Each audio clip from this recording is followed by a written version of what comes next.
it is truly remarkable how your joints can last into your 70s and 80s and 90s, and that is an absolute marvel of engineering.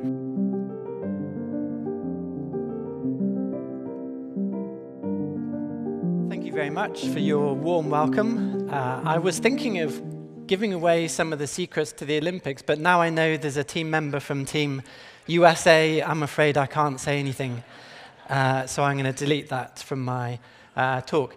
It's really good to be here. When my flight was cancelled on Thursday, I was seriously worried about not making it, and apart from that, there were a lot of COVID forms to fill in, an attestation form, whatever that is, COVID certificates galore, but when I arrived here, they didn't ask for anything, so I'm not sure why I had to do all that.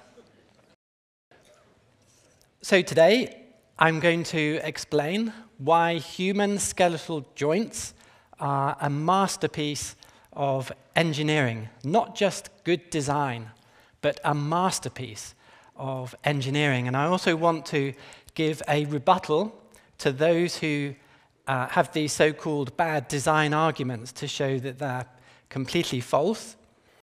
And right at the beginning of my talk, I want to answer an objection, because some people say, well, don't skeletal joints sometimes go wrong? Perhaps you've heard that question yourself. The answer is, yes, skeletal joints do sometimes go wrong, but almost always it's not because of the way they're designed. There's normally two reasons skeletal joints go wrong. One is some kind of disease like arthritis.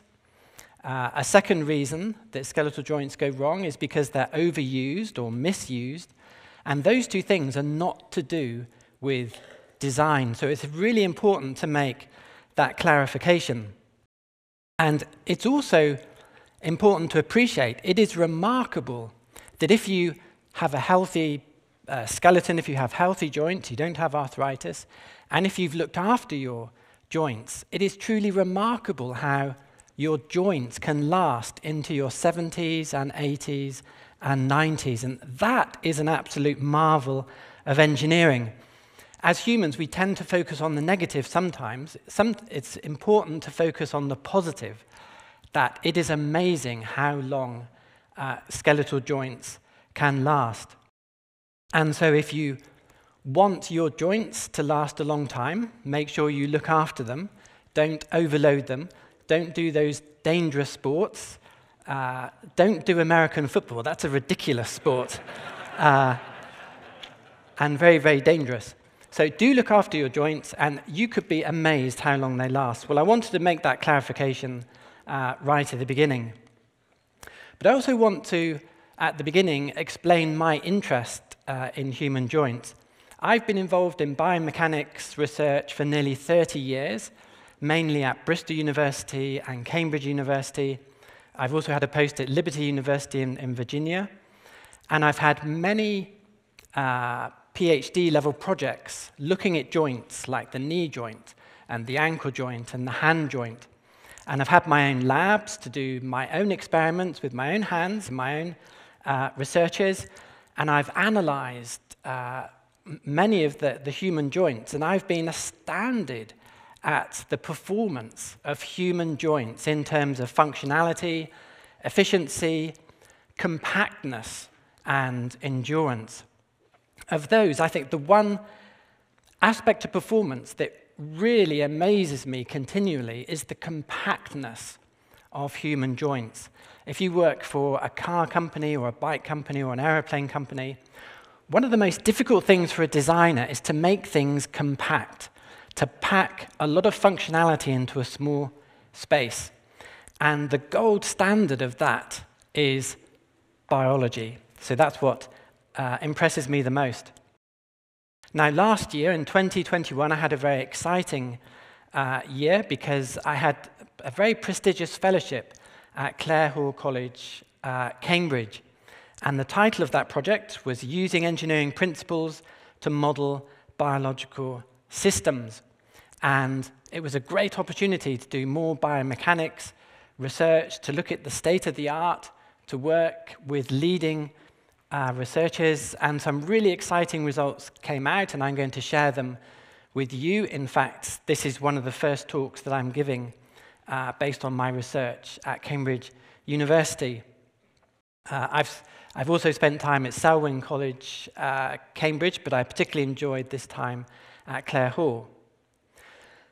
But I have a second interest in human joints, and that is I've had the privilege of not only analyzing human joints, but I've had a fairly unique position of also designing engineering joints that enables me to compare the two. So in engineering, I've been designing joints for nearly 40 years. Some of the joints I've designed are for robots, including robotic arms on spacecraft. You heard earlier, I work for the European Space Agency, and I designed the main deployment system on the world's largest Earth observation satellite called Mvsat. Picture that is shown there. It's a very large satellite. It would only just fit into this hall. Why is it called Mvsat? Well, there's two reasons. One is it's an environmental satellite. A second reason is that it's the world's largest Earth observation satellite, even bigger than every NASA Earth observation satellite. And they were very envious, so we called it Mvsat. It's not often the Europeans make something bigger than the Americans.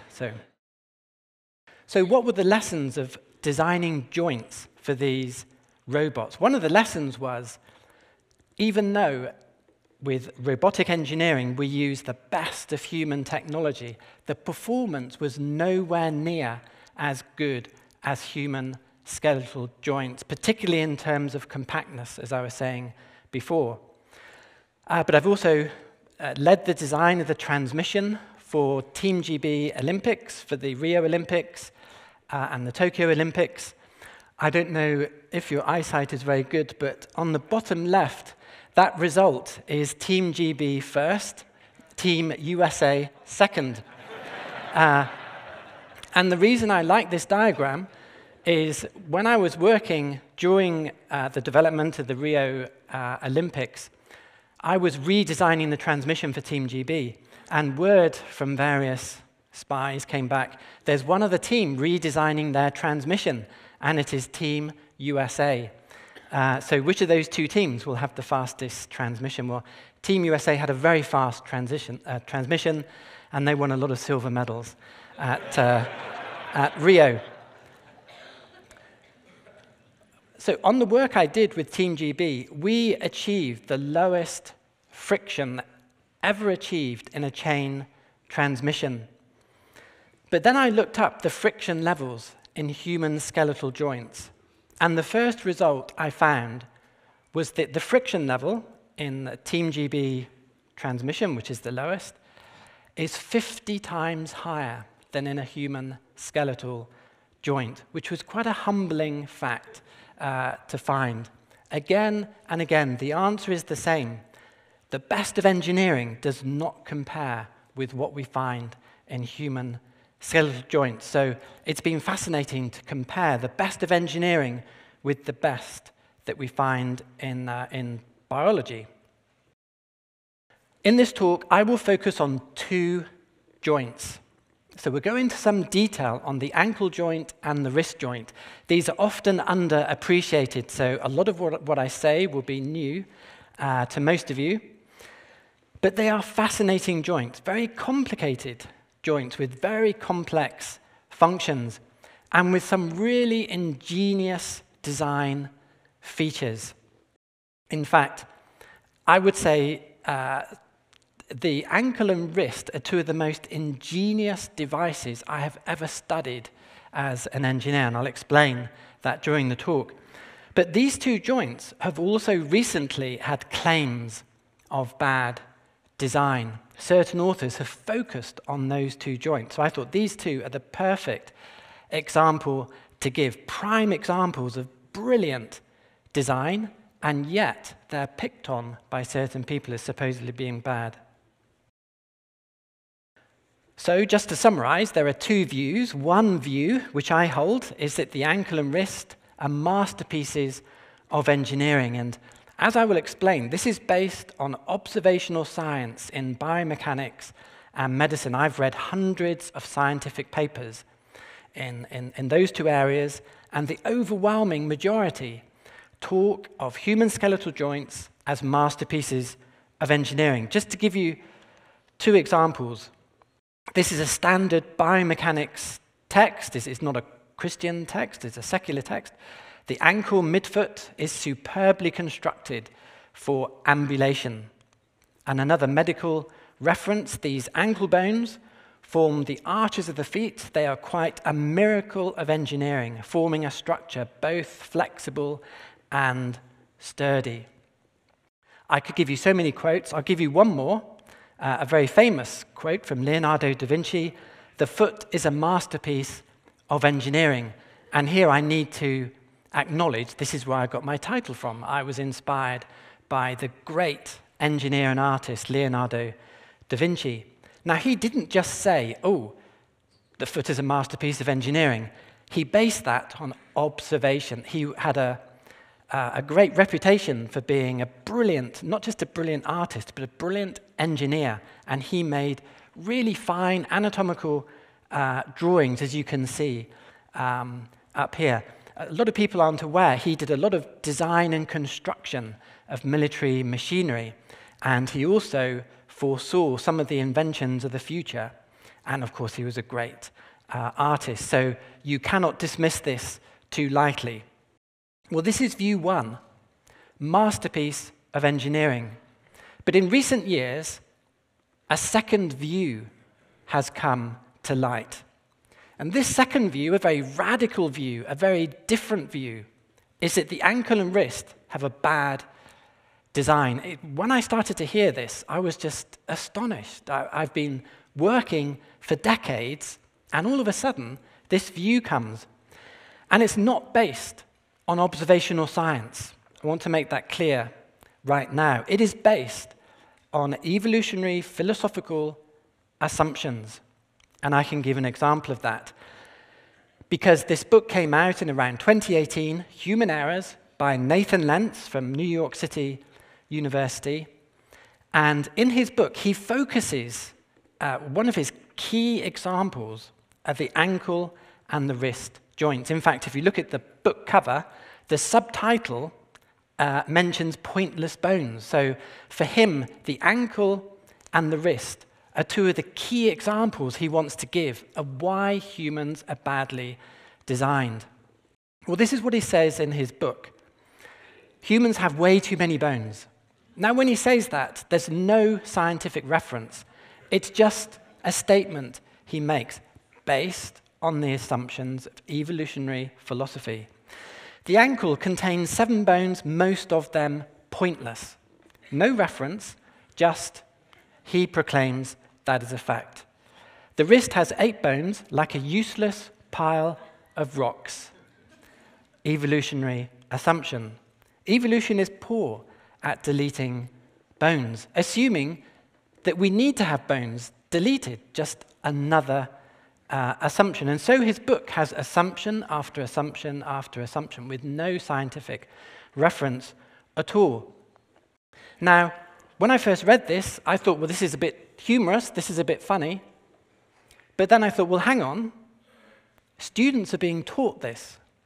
Children are being taught this, not just across America, but across Europe as well. So actually, it's not funny.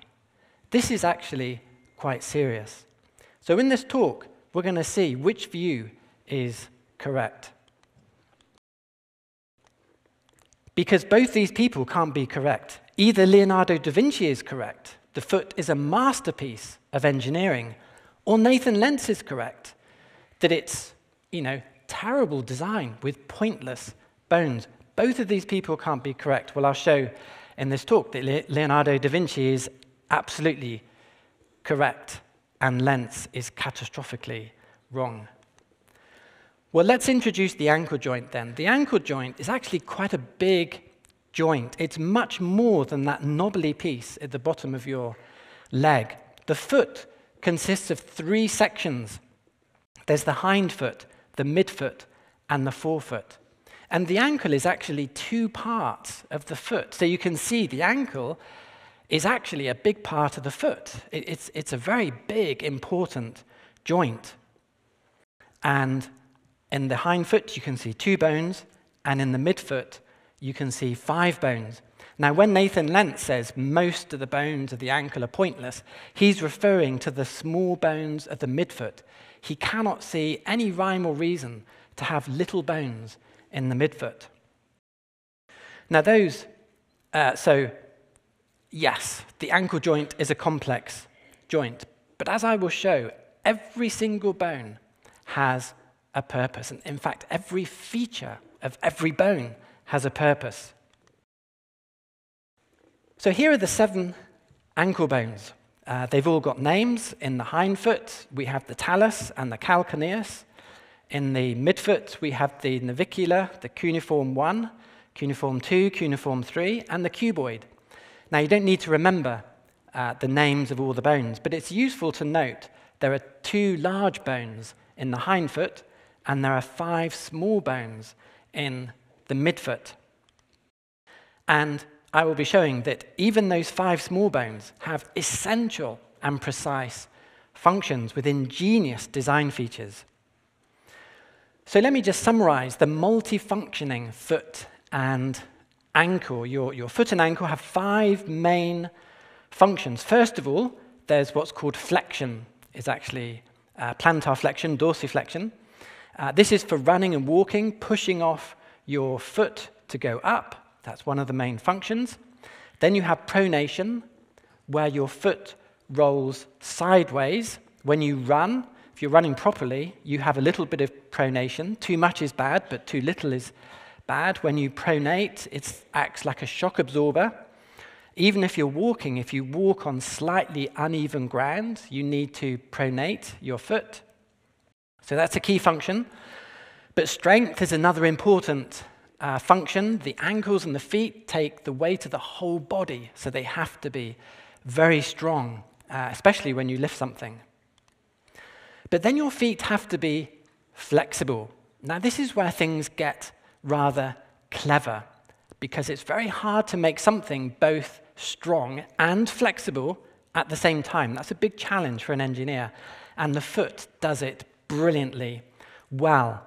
If you ever want to appreciate how incredibly well the foot can flex, watch Wimbledon. Tennis played on grass. When tennis players play on grass, they slide all over the place, and their feet do this most incredible movement, and yet they can play for hours and go through the whole 2 weeks if they get to the final, and their feet survive. It's a remarkable thing. And also balance. Balance is one of those things we take for granted. Humans have unique balance on 2 legs. We're bipeds, not quadrupeds. And we can have 2-legged standing, 1-legged standing. Standing is very easy to us, and I'll explain why when I come to the details. So you have these multifunctioning foot and ankle.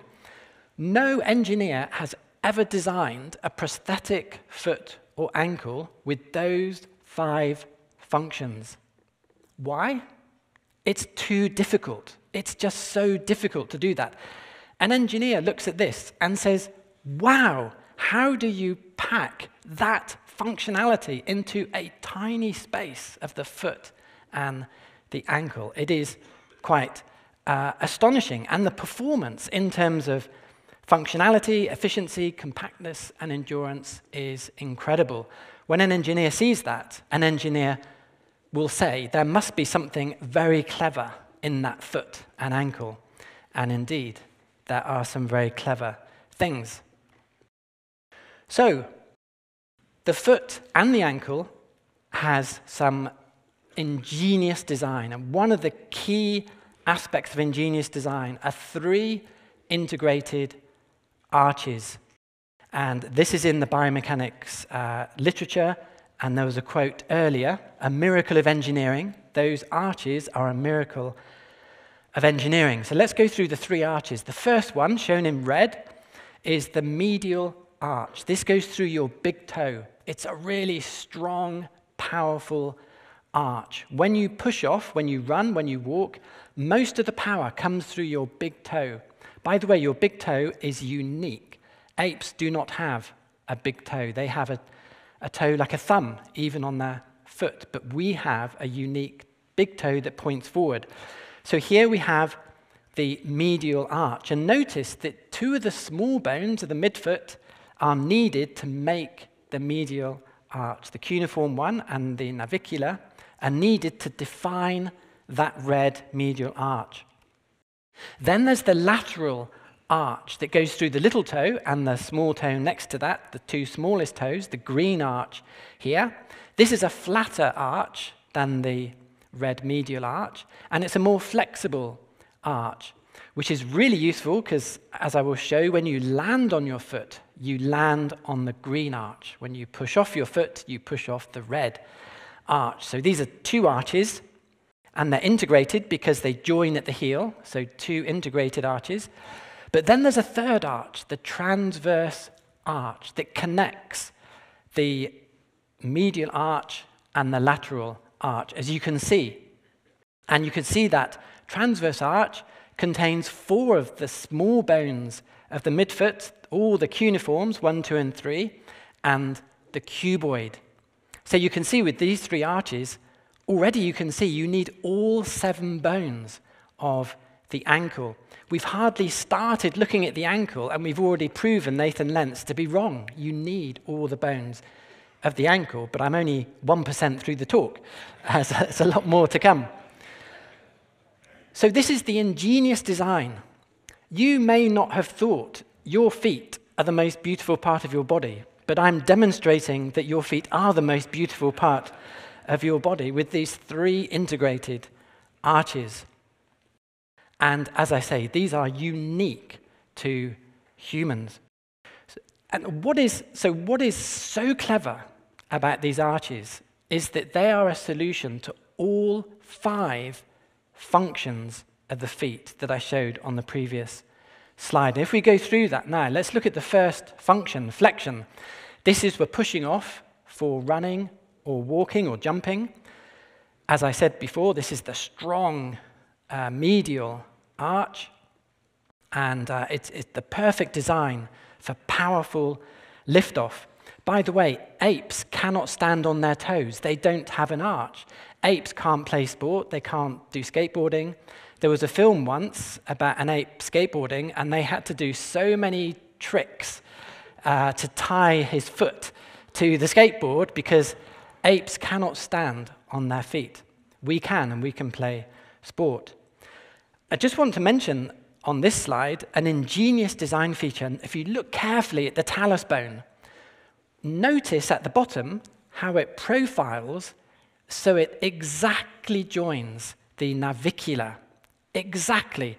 So when you do a powerful push off of your legs, all the force will go through the medial arch. It won't go through the green arch because that talus is shaped exactly to go into the medial arch. And later, if you feel the knobbly bit of your bone, you can actually feel that little concave curve. It's quite easy to feel that concave curve once you get used to that. So an ingenious little design feature. But then there's what's called dorsiflexion, where the foot comes up. So you land on your foot during walking or running, and then you've got that flatter green arch, gives you shock absorption, and then you can go through the cycle again, pushing off of the medial arch. So this is the first function, the 2 arches solving the first function. But then the transverse arch will solve the pronation function. Pronation is actually a combination of eversion, flexion, and abduction. There are some complex axes in the ankle, but you don't need to worry about that. Just remember the pronation function. As I said, it's important for running when you land on your foot, also for walking on uneven ground, your foot rolls sideways. What is really clever, this ingenious design feature, the transverse arch connects the lateral arch in green with the medial arch in red, that beautiful structure, because when you land on your foot rolls, and you've got to transfer your weight from the outside of your foot to the inside of the foot. But then there is a really clever feature. It turns out that your ankle does not function alone. It needs the fibula. Now, you may have thought, why do I need two bones in my lower leg? I've got the big tibia. Why do I need that little one called the fibula? The reason you need it to stabilize your ankle. Not only does it stabilize the ankle, but it also gives an anchor point for muscles. So the fibula is very important for anchoring muscles, for stabilizing the joint. A good analogy is a car steering system. Have you ever looked at the linkage bars in a car steering system? If you haven't, I would encourage you to do that. You have 4 bars, 4 joints. Linkage systems are always a sign of clever engineering, and that is what you find with the ankle joint. You have this linkage system. As soon as you look into this, you see, wow, there is this intricate engineering. Then we come to strength. Function number 3 of 5 functions. This is number 3. And it turns out that these separate bones make a very strong arch. Now, this is where things start to get very clever, because the designer of the ankle is using the same arch solution to solve all the different functions. So here, the arch is being used to make a very strong connection. Now, what you can see here on top is an arch with 4 bones. That's what you have in your foot. Below is what your foot would look like if you replaced the 4 small bones with 1 big bone. And the picture at the bottom is what Nathan Lentz believes is better, because he says the one at the top is pointless, having 4 small bones, when you could just have 1 big bone. So bottom is what Nathan Lentz thinks is right. But what Nathan Lentz is unaware of is that if you have individual bones in an arch structure, it is typically 10 times stronger than if you have a solid structure at the bottom. You can see on the slide, for the individual bones, you have a formula for compression strength. At the bottom, you have a formula for tensile strength. The problem with the bottom structure is that it has what's called bending moments, tensile loads, shear loads. It's very weak, especially for a material like bone, which is very strong in compression, but very weak in tension. And so Nathan Lentz is unaware. What he's recommending has 1/10 the strength of what is there at the moment. But of course, he hasn't studied engineering, so he's oblivious to what he's recommending. But not only that, those small bones also make highly efficient load paths. On the right-hand side, at the top is what you have in your foot. At the bottom is what Nathan Lentz thinks it should be. And again, he's got it catastrophically wrong, because at the top, ideally, you want little bones at the end of the toes to give you a clearly defined compression load path.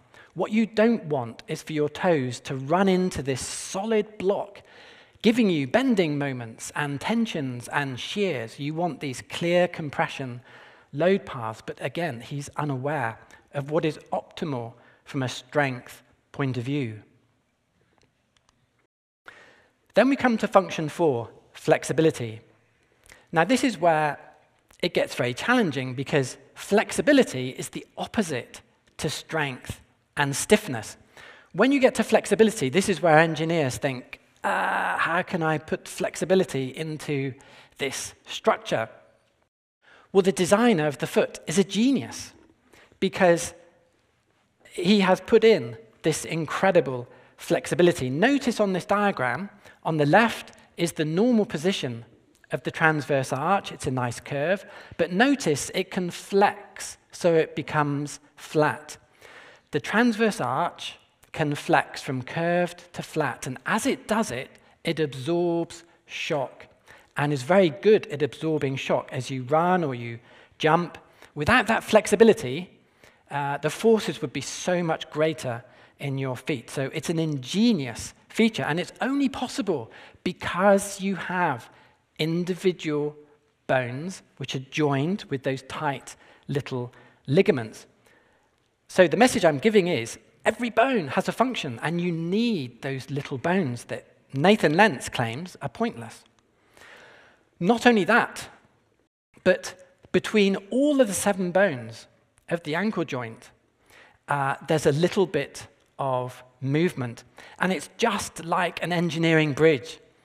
Most of you probably know that big structural bridges have flexible joints. If you drive over a bridge, you often have that thud-thud when you go over the thermal bearing to allow thermal expansion of the bridge.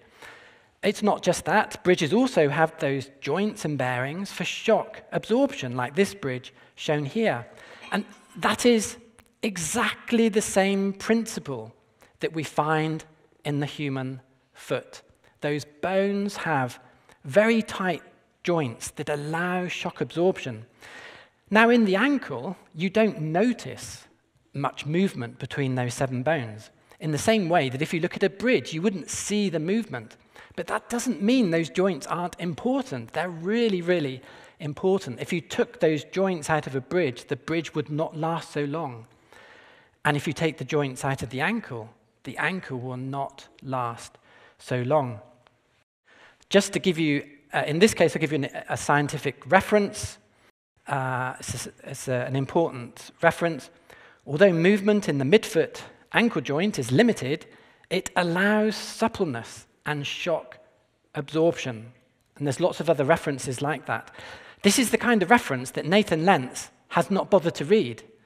He's oblivious to the scientific literature on biomechanics. Then we come to the 5th and final function for the ankle, balance. And this is where I start to go through a real wow moment, because using that same arch design to get balance is an absolutely ingenious design. This is something you probably take for granted. It's very easy to stand up. Why is it so easy? Because we can feel the back of our foot, the heel. We can feel the front of our foot, the sole.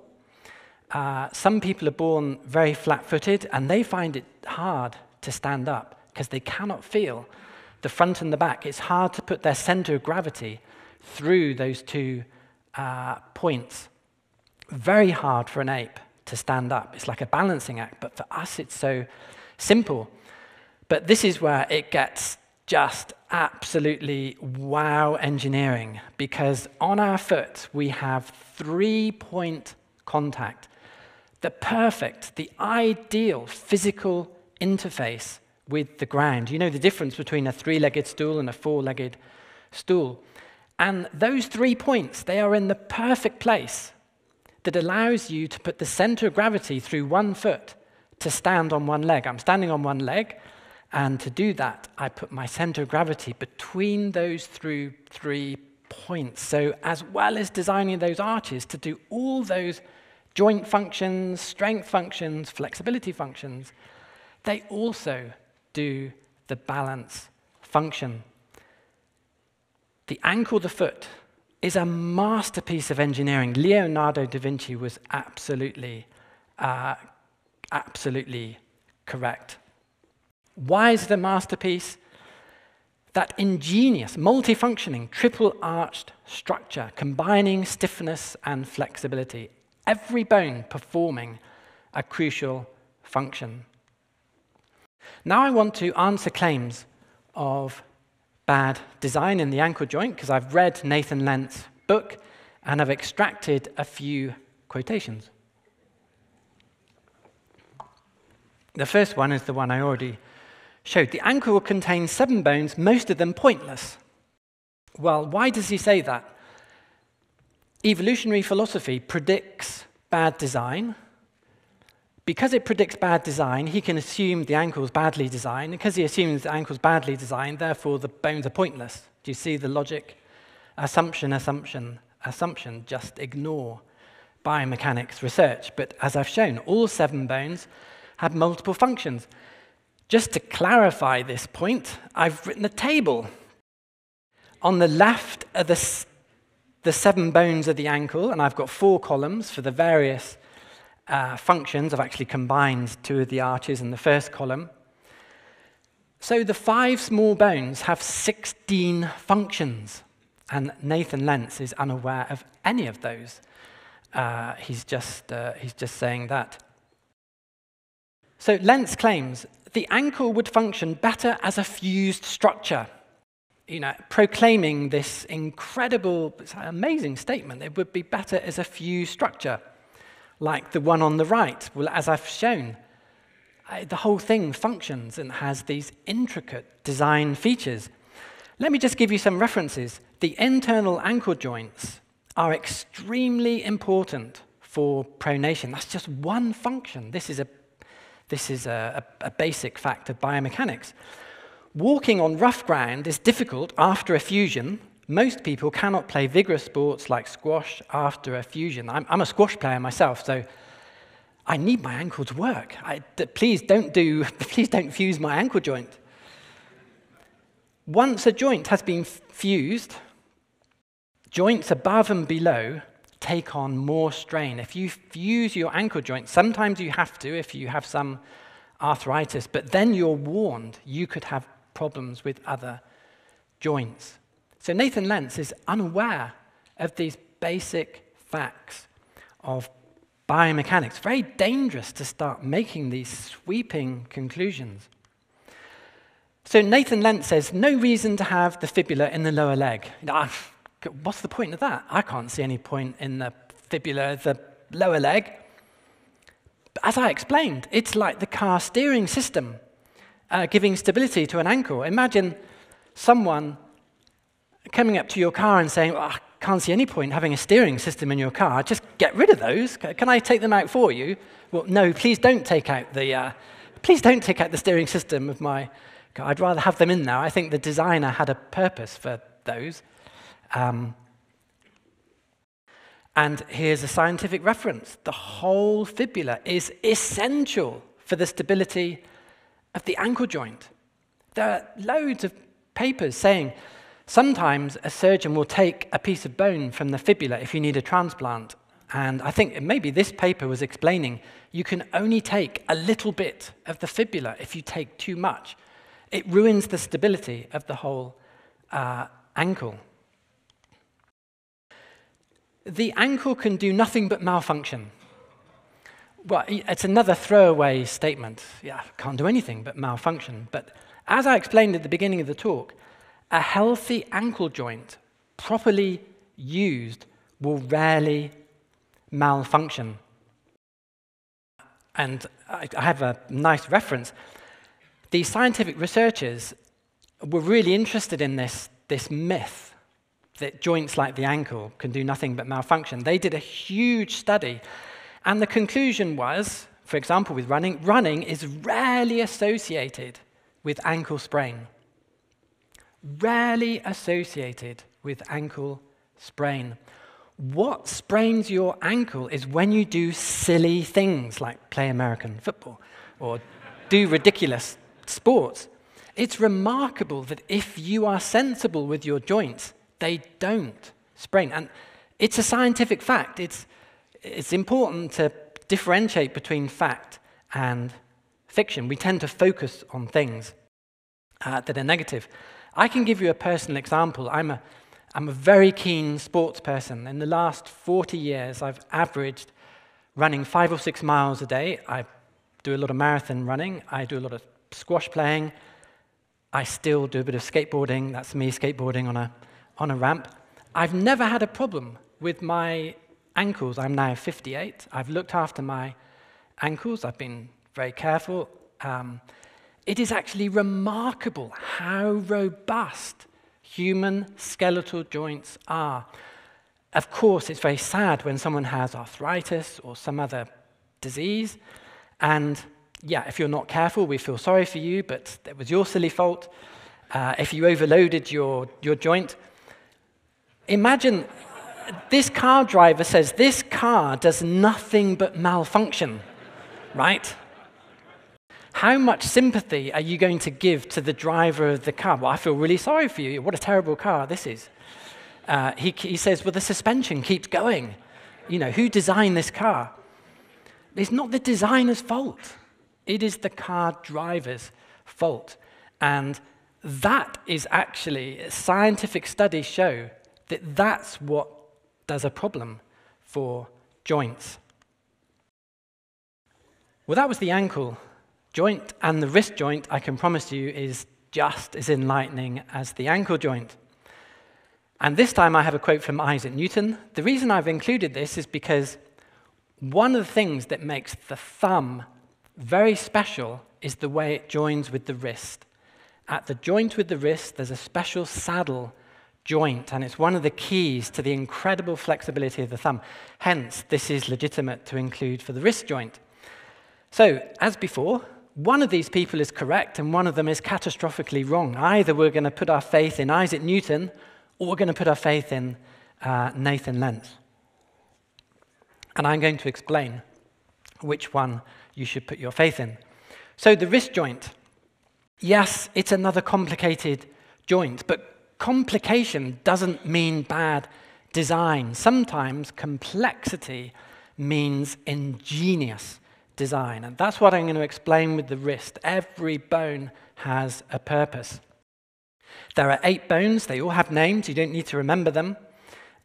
Just remember there's 2 rows. There's a row of 4 at the top and a row of 4 at the bottom.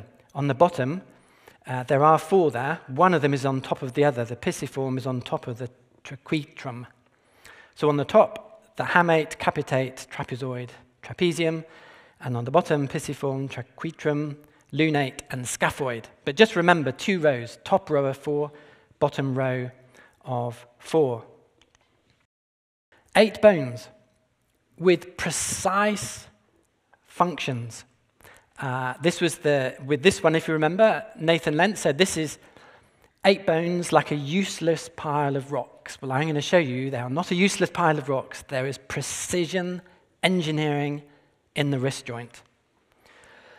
So like with the ankle, we have this multi-functioning wrist joint. Function 1, flexion, for going up and down. Function 2, abduction, very important if you're a table tennis player, but actually important for lots of things. Then strength, function. A lot of load goes through a small joint. Then there's a carpal tunnel function. You might know that the wrist forms this arch, a protective arch, to allow tendons, blood vessels to safely go through that arch in your hand. And then a rotation function. And like the ankle joint, an engineer is so impressed with that incredible functionality in a small place and great performance in terms of efficiency, compactness, and endurance. No engineer has built a prosthetic wrist joint with that kind of functionality. As I said with the ankle, there's got to be something clever to do all those things, and there are very clever things. So one ingenious design, again, 3 integrated arches, just like the foot, 3 integrated arches. 2 of the arches are shown here. The row of 4 red bones make an arch. In the other direction, the 4 green bones make a complementary arch that snugly fits, so you have 2 arches. Incredibly, with the wrist, you have an arch in the transverse direction. This is the carpal arch. Notice that the carpal arch is made of the 4 red bones, the top arch, and it also includes 2 of the green bones, the pisiform and the traquetrum. If you look carefully, you can see on the blue in that middle diagram. Very, very clever to have 2 arches in the plane of the hand and then to build an arch in the transverse, perpendicular direction using the same bones. That is so, so clever. I've never seen an engineer do that kind of thing before. So 3 integrated arches, very strong. All 8 bones needed for those 3 arches. But then we have a number of ingenious design features. One is a biaxial joint. Now, what I mean by that is the hand can not only abduct and adduct, but it can extend and flex as well. And it does that because the joint goes in two directions. That's a very difficult thing to do. Engineers can do it, but it's a really difficult thing to do. But then there are other ingenious features on top of that. If we first of all look at the first function, the flexion extension function, what we notice here is a double joint. So the wrist is not only a biaxial joint, it's a biaxial double joint, because in both abduction and flexion, there's a double joint. So a lot of joints in the wrist that work so smoothly together. By having two joints, the midcarpal and the radiocarpal joint, it gives extra movement. That's why our wrists are so flexible and supple, because we get this double joint.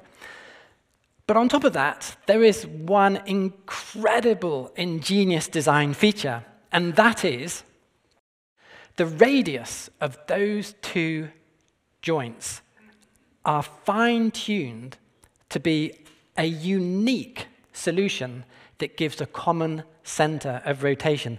There's only one ratio of the radius of the radiocarpal joint to the radius of the midcarpal joint. There's only one unique ratio that will give a common center of rotation, shown by those two circles on the right. It takes a bit of thinking about, but there is only one unique ratio that gives a common center. That is why our wrists move so smoothly, because you have this one center of rotation. You think there's only one joint in the wrist, but there's actually two. But they're so finely tuned with that precision engineering of every small bone. It works like a single joint. And incredibly, the same thing happens in abduction. You have the radius of those two joints in the perpendicular direction. You also have the one unique ratio of the radius of one joint to the radius of the other joint being so finely tuned, it gives you a common center of rotation, shown by the black and white circle on the right-hand side. So when you start to look into the details of these bones, you see this precision engineering. One of the projects I've been working on in the last 10 years are atomic force microscopes. I've designed the positioning stage to move samples. The resolution of that had to be nanometers, and it was a lot of head scratching to design this system, finely tuned to get the position moving correctly. And I published papers in journals called Precision Engineering. And I can really appreciate this level of precision design and engineering in the wrist joint. It is just majestic if you just look at the details of it. Then we come to the strength function. And this is where it gets really clever. The same design solution, the same arches are used to solve a completely different function. That's the sign of a very clever designer. They're using the same solution to be multifunctioning. And so here we have the perfect layout of bones to transmit force for strength. It's ideal. The thumb is shown by the yellow digit. You have one wrist bone under the thumb, one under the index finger, one under the middle finger, then one under the two smaller fingers that don't transmit so much load. And it's ideal to have a separate bone under those digits, because a single bone transmits compression loads more efficiently. That top row is the perfect structural layout of bones, as well as doing all the other functions. Then the bottom row also gives you an ideal load path all the way through the radius. This is just another dimension that Nathan Lentz is oblivious as to what's going on. He's just said, just a useless pile of rocks. Then we come to function 4, the carpal tunnel. As I said before, arches are stronger when they are made of individual bones, like a Roman arch. And the wrist is remarkably strong when you think how small it is and how big loads humans can lift? Is it a remarkable structure? So as well as being a joint and flexible and strong, the designer I'll just make a tunnel to protect the tendons and the blood vessels and the nerves. So a wonderful fourth function. And then we come to another 4-bar linkage, just like the 4-bar linkage in the lower leg. In recent years, engineers have produced scientific papers showing how the lower arm is like a 4-bar linkage system, like a car steering system, wonderfully designed. When you turn your wrist, your bones flip over each other at the end. They stay the same at the elbow, but at the wrist joint, they flip over. And it's basically like a 4-bar mechanism. And again, Nathan Lentz says there's no reason to have the ulna in the lower arm. He hasn't done any reading, I can't see a reason for that, no reason for that. And he's unaware the scientific literature, it's essential to have the ulna to give stability to the wrist, to work that 4-bar system. So why is the wrist a masterpiece of design? It has this ingenious triple-arched structure, ingenious biaxial double joints, and every bone performs specific functions. Well, let's answer the claims of bad design in the wrist joint.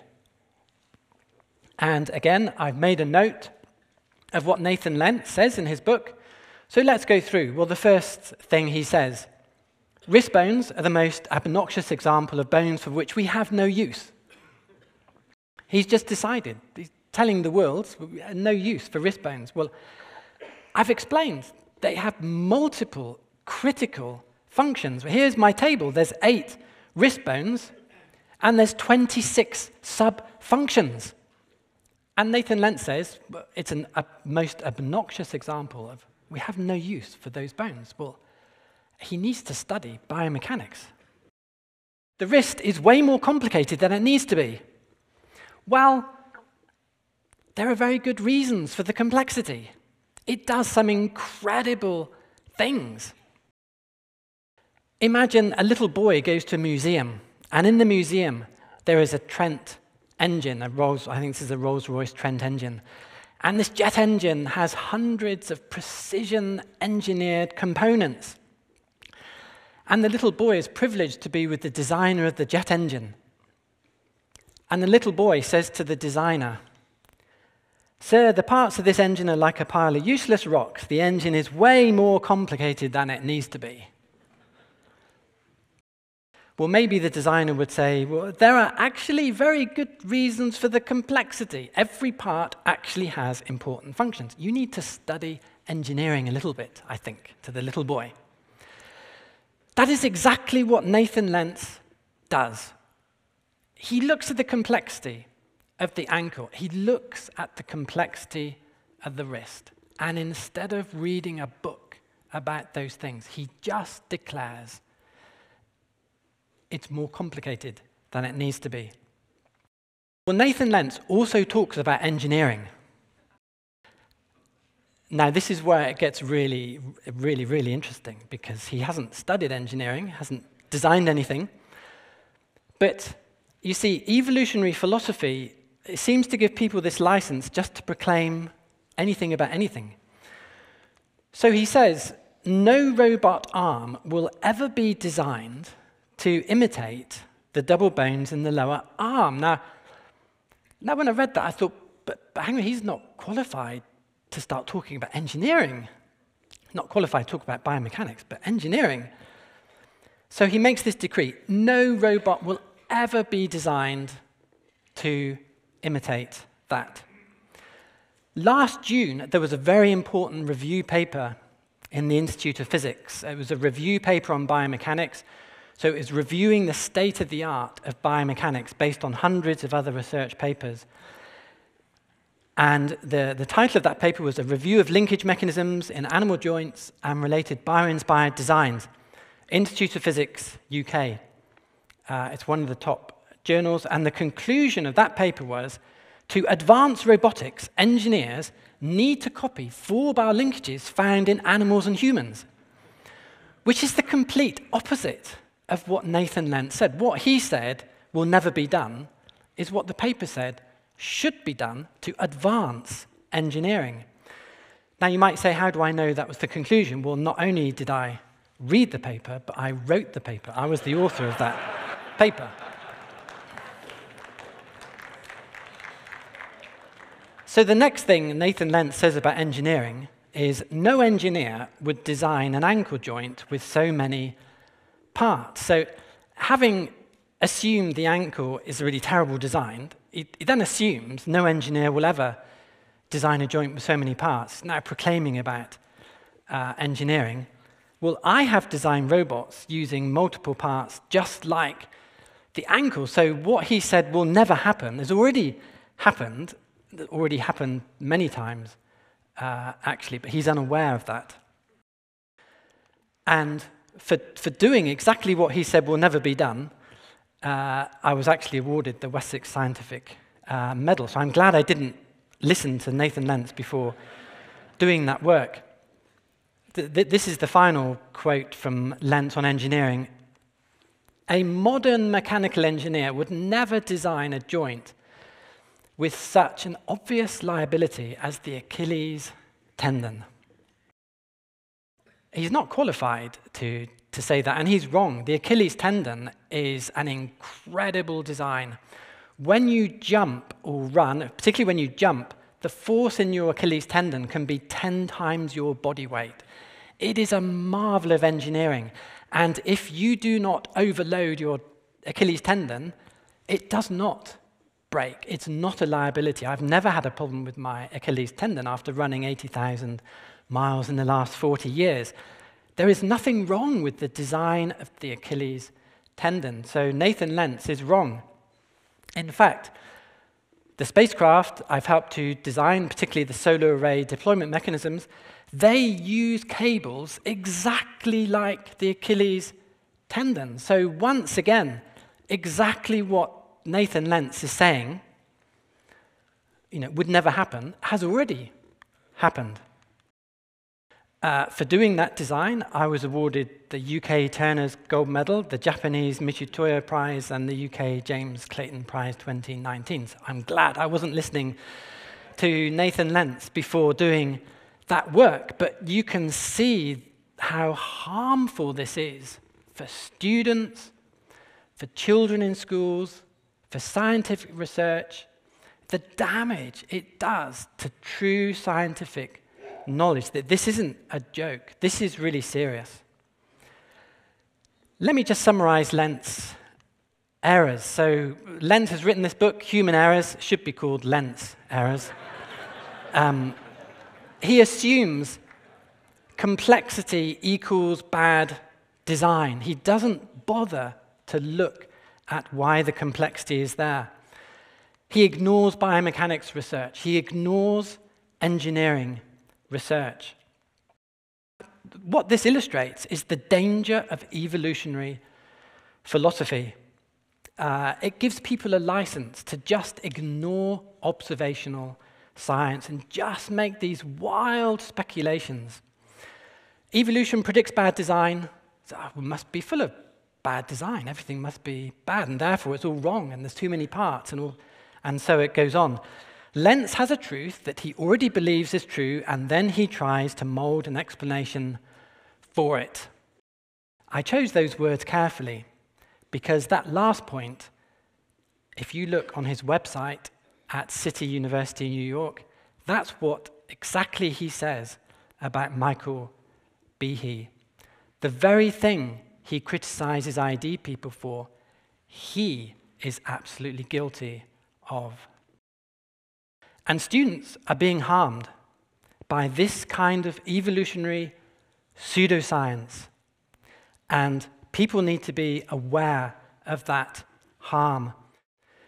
Let me just, on a positive note, just a few slides to go, I do positively want to just summarize evidence for intelligent design.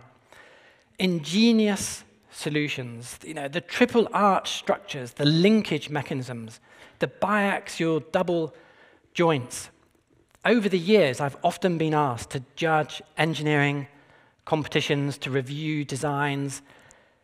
The foot and the hand are the two greatest objects of design I've ever had the privilege of studying, far above any engineering design. Irreducible complexity. Every engineer knows that an arched structure with the separate bones or stones is an irreducibly complex structure. If you look at a history book, when the Romans built their arches, they always started with a wooden jig or other kind of jig. Only when the arch was finished could they take the jig away. That's called irreducible complexity. Multifunctioning, strength, flexibility, joints, balance, tunnels. It takes a genius to solve all those different functions with one solution. Fine-tuning, three-point contact, arch, alignment, common center of rotation. The hand and the feet are on the limit of what is physically possible, the limit of performance. It's the gold standard of design, ultimate performance. An absence of bad design, which hopefully I've convinced you of today. So I think I have two more slides, and both of these are who is right and who is wrong. Leonardo da Vinci was right. The ankle is a masterpiece of engineering, confirmed by modern science. Newton was right. The wrist, thumb is a masterpiece of engineering. And Nathan Lentz is catastrophically wrong. But sadly, that is harming students and harming science. Who is right and who is wrong? I'm going to let Richard Dawkins have the last word. I'm just going to finish with a quotation by him. Sometimes it's good to give your opponent. I'll let you have the last thing. Richard Dawkins said this. This was in The Guardian newspaper correspondence. Maybe Burgess and Mackintosh are right, and the rest of us, secular biologists, geologists, archaeologists, respectable theologians, fellows of the Royal Society, the National Academy of the World, are wrong. Not just slightly wrong, but catastrophically, appallingly, devastatingly wrong. If Burgess and Mackintosh are right, the scientific establishment has fallen. I basically agree with what he's just said. Thank you.